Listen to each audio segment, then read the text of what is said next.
Hello and welcome to Fibertown. This is episode 88. I'm Emily, Chain of Fools, Fibertown on Ravelry. No, other way around. Chain of Fools on Ravelry, Fibertown on Instagram. And it's the 12th of November, 2014. I'm here with Alice this morning. It's a foggy morning. I just got back from the bus stop. I'm wearing my Bare Branches cardigan by Alana Dacos. And a handspun shawl out of a loot bat. Boop, boop. Alice wanted to come say hi this morning. She's been rather absent lately on the podcast, but she's doing great. She went to the bus stop on walkies today. It was very nice. So welcome everyone. We're glad you're here sharing the morning with us. We have knitting and spinning and maybe a little weaving to talk about. So let's get started by welcoming Jamie, who is Amej from Texas. Hello, thank you for saying hi on the introductions thread. Jamie is learning to spin. She's a knitter. She's just starting out building her stash, which is so exciting. Very important endeavor. And she wants to learn how to crochet. So welcome. It's very exciting that you are getting into all of that. A few items of business. Let's see. The Season of S, which is hashtag FTSOS on Instagram, is in full swing, and it wraps up at the end of November. So the last day of November, whatever that is your last day to post on Instagram and in the Ravelry thread, and both places will be eligible for prizes. So yay, it's going great, and there's a lot of inspiration on the boards and on Instagram for that. Also, Fibertown, that coupon code FTMoorish is going on till the 15th, and that is for the Moorish mittens and hat pattern. That's a coupon code for $1 off. It's going to the 15th, so just a few more days. Are you going to stay or go? And thank you very much to those who have already purchased the pattern. I hope you enjoy it. And then one more item of business before we get into whips, FOs, spinning, and up and coming. Also ask Fibertown. And that is the Never Shall Meet giveaway. And that is a beautiful, oh man. Did I delete? Okay, I'll try my phone. Sorry. That is a beautiful shawl pattern by Quilter Caroline, who's Clotheslines Designs on Ravelry. And she generously offered to do a giveaway. Seriously? Okay. I'm looking for my random.org, and either my kids have deleted it, or let's just go to the website. Oh my goodness. I might have to come back and do that at the end of the show if this is if this takes me too long. Random.org. Okay.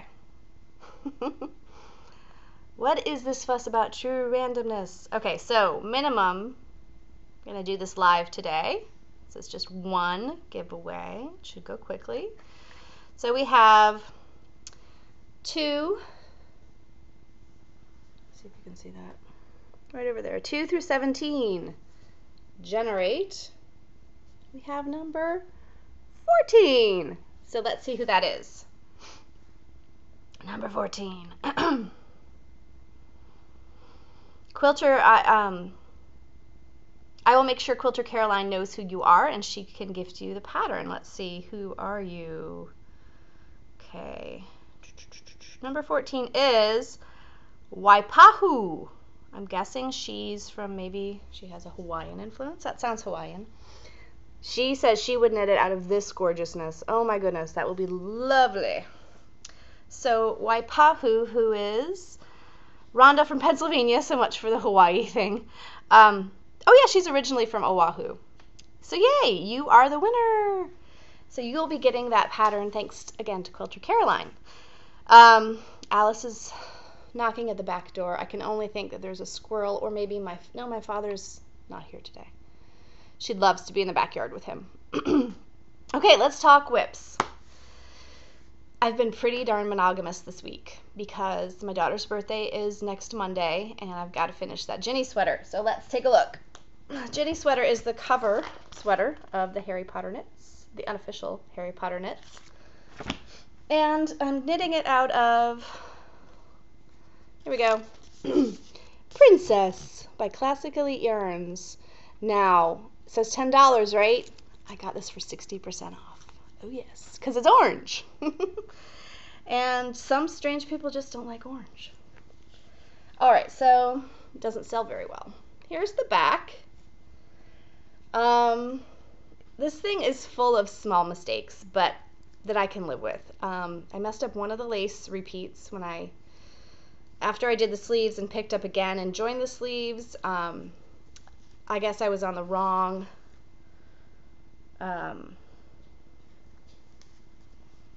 row of the lace chart. You can see it in here.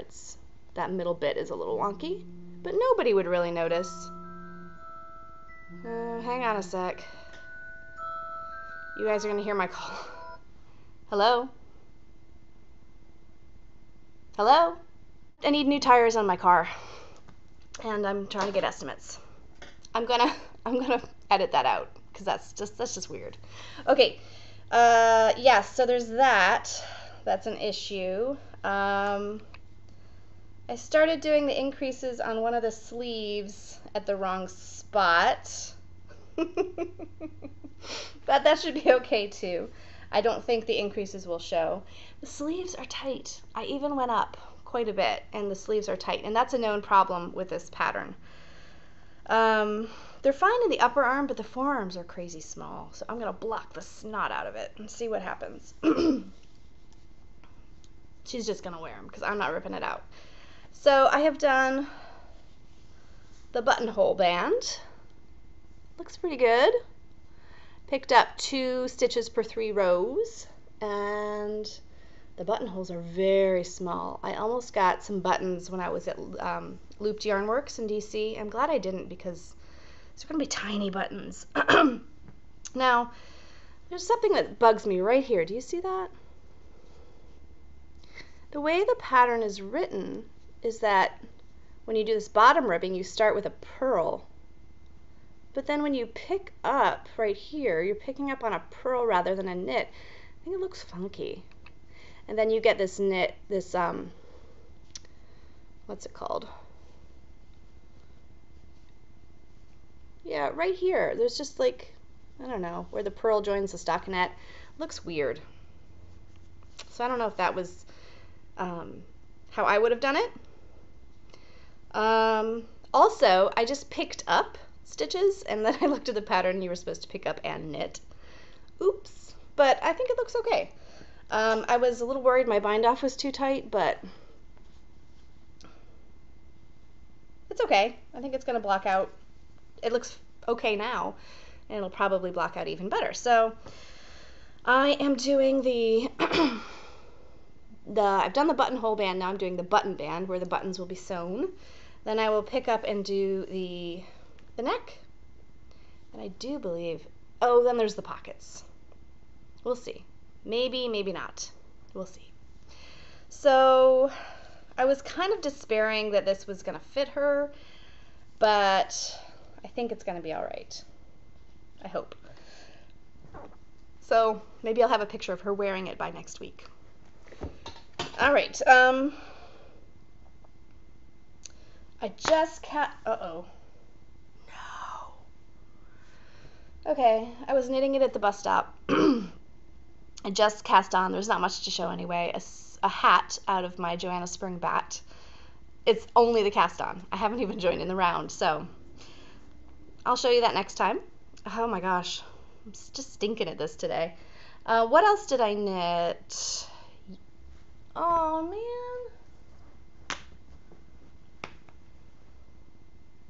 Maybe I should just start all over. I cast on a sock too because it had been too long since I'd cast on a sock. And I'm going to get up because look, I'm all blurry. Okay, excuse me. Ow.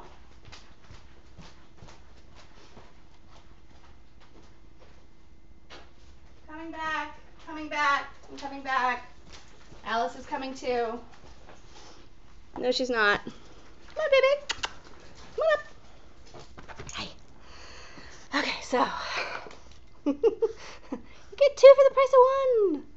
What's up, Al? Are there squirrels out there? Okay, so here's my hat. That's it.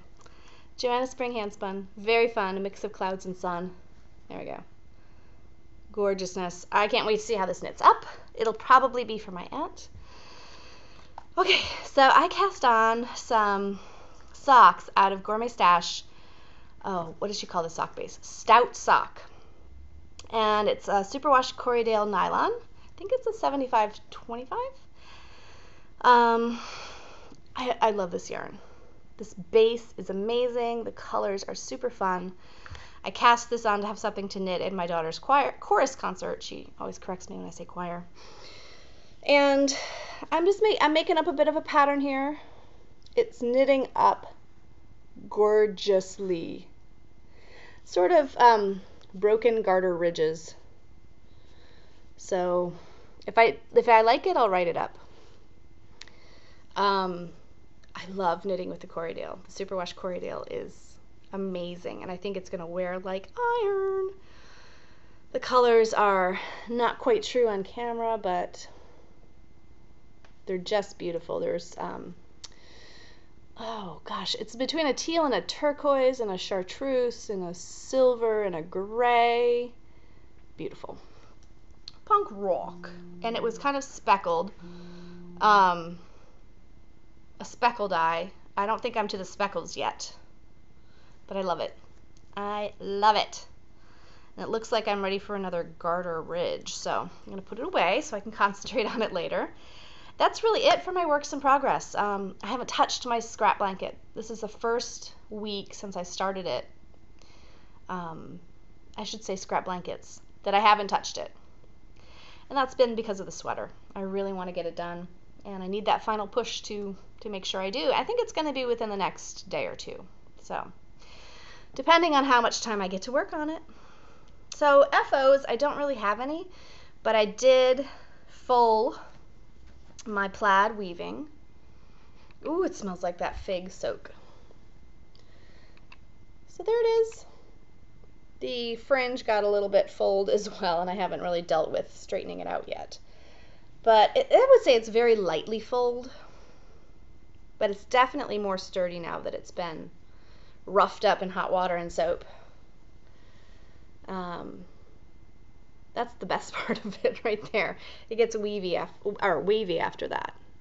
It's wavy weavy. I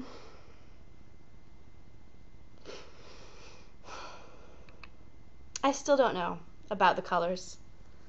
I like them more and more, but again, I just think the blue gets lost with that dark brown Jacob. And really, I should just call this episode of the podcast Dark Brown Jacob, Dark Brown Wool, because I got a lot of that to show you later. So let me show you, I'm going to skein this up a little bit better. Let me show you some color before I have to show you all of the dark brown. This is still a little bit energized. This is Sowing. And again, Gourmet Stash. Majestic Roving, which is 50 yak, 50 silk. Samhain is the Gaelic word for All Hallows Eve, or Halloween. And we just had that, so I thought I need to spin this up. So it's 2 ounces of yak silk. It's Outlander inspired.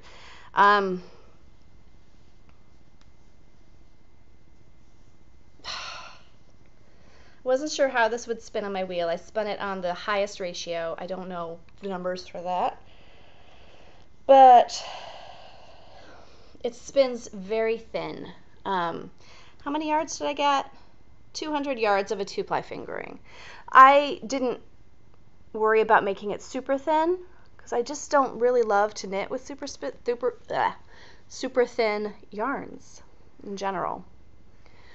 So it's a 2-ply fingering, 200 yards for 2 ounces.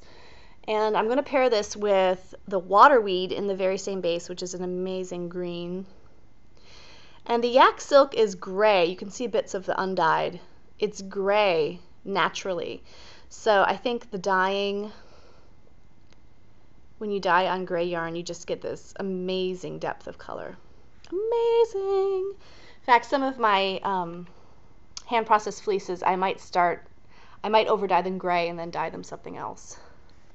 Although I should really just have Kate do it, because look what she can do.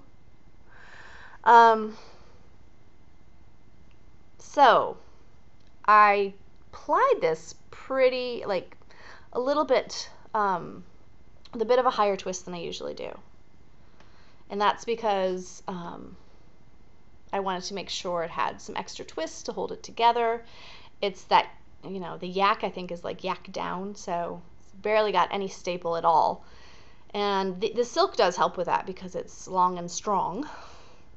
So the water weed, the first ounce is being done on spindles, and I think I'm going to just do the second ounce on my wheel, because it's taking forever on the spindle because it's spinning so thin. So very, very, very gorgeous. So that is sewing.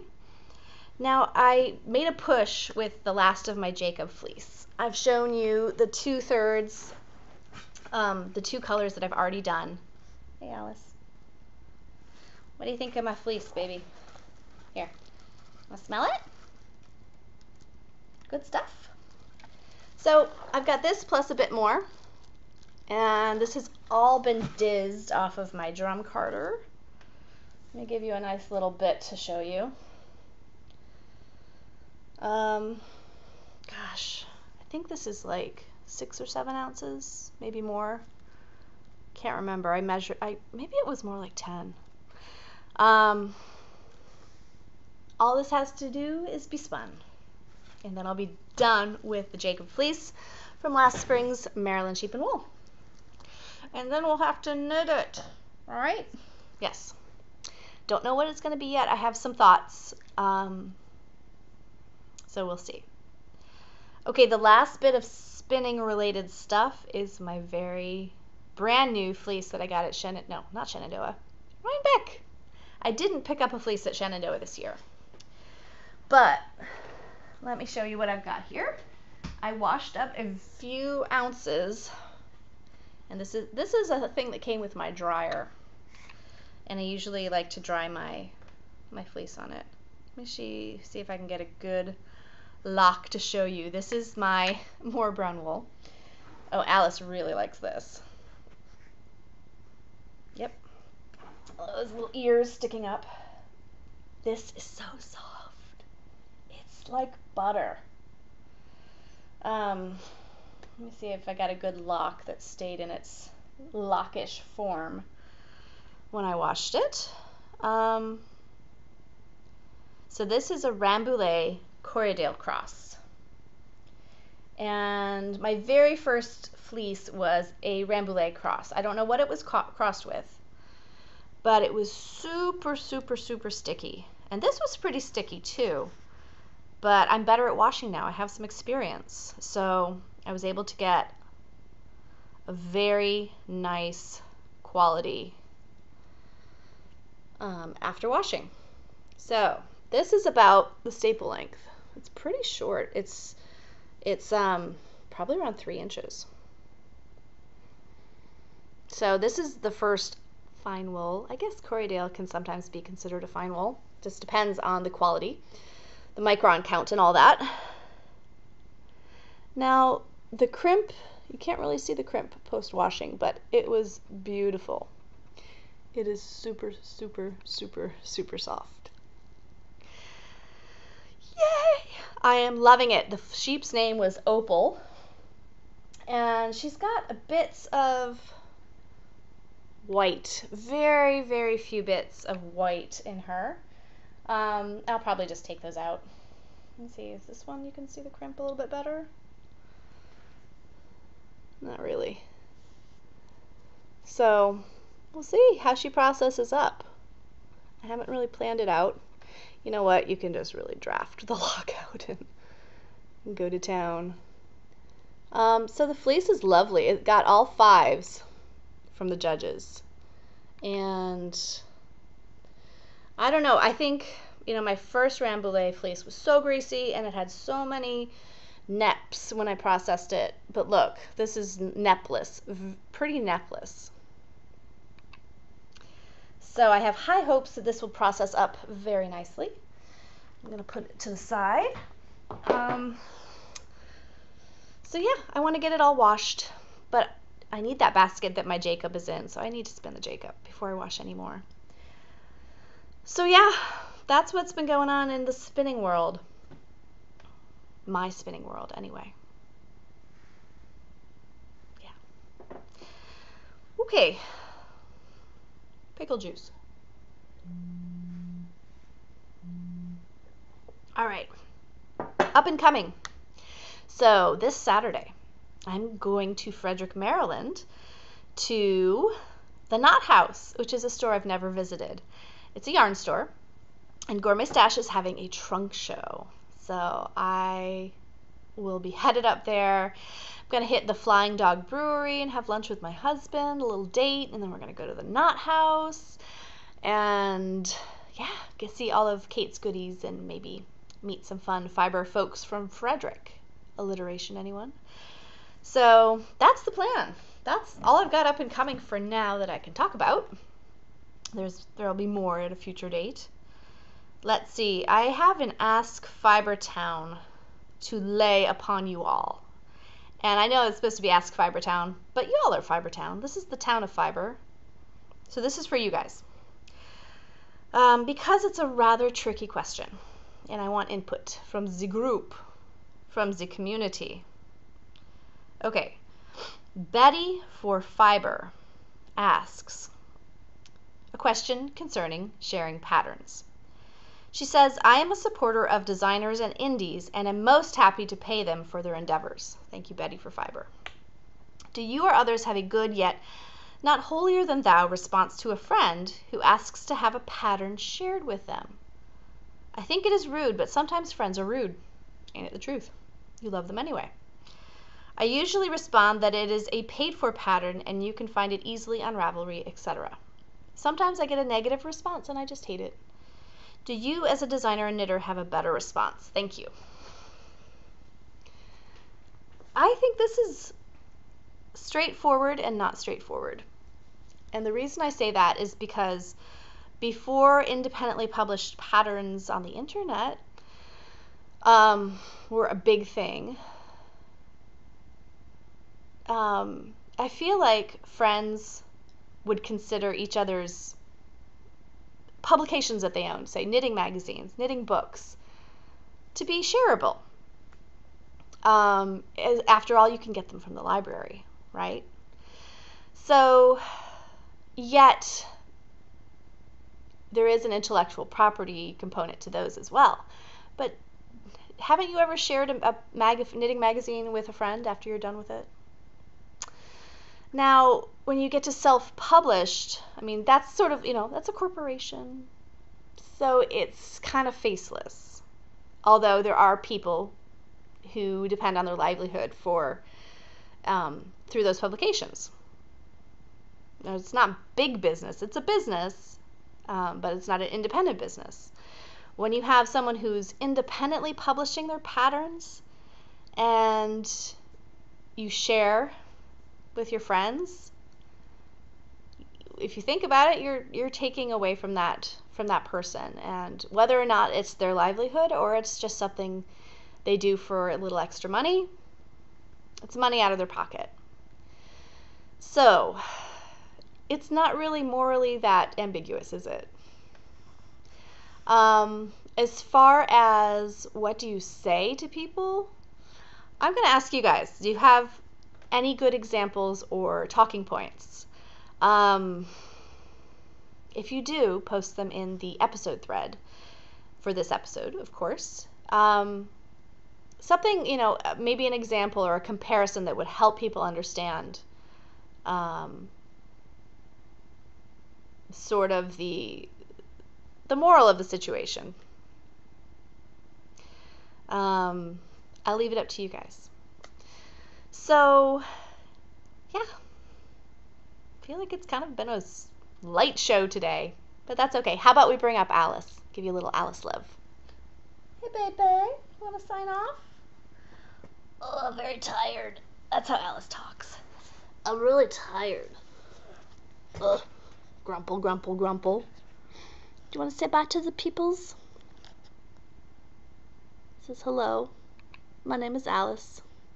And I say bye to the peoples. Bye bye, Fiber Townies. See you next week. Take care.